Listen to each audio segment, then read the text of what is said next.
আপনার সাথে ভিডিওতে মেগাস্টার সাকিব বসকে প্রায় দেখা যায়, তো কেমন মানুষ সাকিব বস? সামনাসামনি আমি তাকে যখন প্রথমবার দেখেছিলাম, সে এত সুন্দর এত সুন্দর, আমি নিজেই দেখে তারপর ক্রাশ খেয়ে গেছিলাম যে ও মাই গড, একটা হিরো এত সুন্দর হতে পারে, সে এতটাই সুন্দর। ছবি করতে হবে, ইন্ডাস্ট্রি বাঁচাতে হবে। সাকিব যেহেতু বাইরের নায়িকা নিয়ে বেশি কাজ করছে, এখন নতুন নায়করা এসে যদি বলে আপা ম্যাডাম আপনারা কাজ করছেন না কেন, সেটাও করতে হবে। তখন আবার কোশ্চেন করবে যে কেন পচা নায়কের সাথে কেন কাজ করছো। সাকিব ছাড়া যে বাংলাদেশের সব নায়ক পচা, সেটা আঙ্গুলার ইশারায় বুঝিয়ে দিলেন ক্রাশকৃত শখ ম্যাডাম। উনি সিনেমা করে সিনেমাতে ক্রিকেটে না আসুক, ঢাকাকে এরকম ভাবে একটা দল কিনা বাস দিবে এটা জীবনেও কল্পনা করতে পারি নাই। আসলেই কি সাকিব বস ঢাকা ক্যাপিটালকে বাঁশ দিচ্ছেন, নাকি ভাগ্য সহায় হচ্ছে না?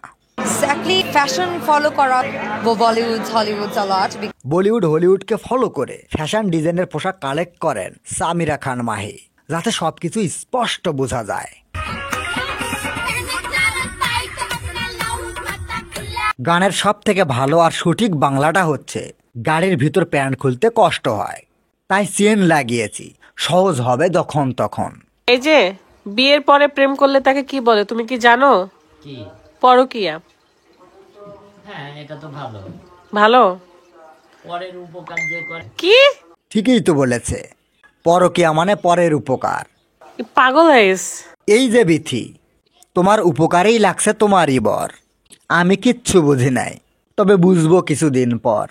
পোর্শনটা দেন এই পাশ দিয়ে দেখেন, এই যে টার্সেল টার্সেল টার্সেল, এই যে স্টাইলটা দেখেন, স্টাইলটা দেখেন। নিজেরটা জায়গা মতো পিস্ট করলা, কঠিন ডিজাইন, কলেজ বেগুন কালার।